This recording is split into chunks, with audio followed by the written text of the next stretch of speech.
This is truly a momentous day. We've worked 2 to 3 years on developing this whole aspect of the education system.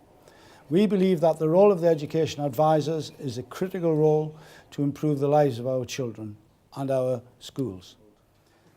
So we are saying very clearly today that the role of the advisor is clearly independent of government, whether it be national or local government. It is independent in terms of the focus. We are not compliant officers. We're not here to ensure a policy is being delivered. Our prime purpose is supporting and advising schools because our prime interest are the children. So that's a very clear statement. Now that doesn't mean that we will not facilitate government policy, of course we will. And we will not support local authorities, of course we will.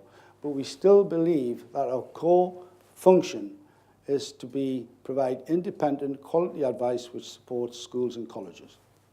And when you simply said, do you think we should have a quality standard for our advice? It was a no-brainer. It was really yes. And then the point that's made immediately after that is, well, why haven't we done this before?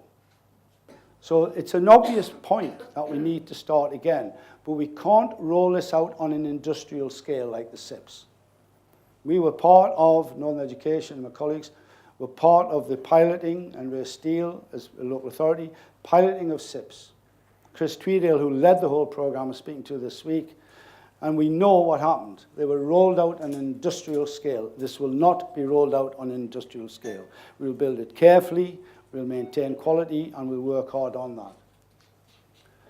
So, we believe a modern education system requires independent, high-quality, consistent and constant advice and support that's not driven by changes in government policy. There's also a need to recognise a balance and distinction between Ofsted and enabling improvement and where leadership fits there. And we think we know what the role of the advisor is. And it needs high-level development, high-level training. So part of our job, I think, is to get that balance right between inspection and enabling support. We've used the word enabling.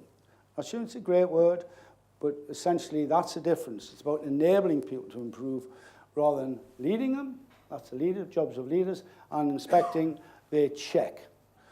But there is a need to address complexity, strategic complexity.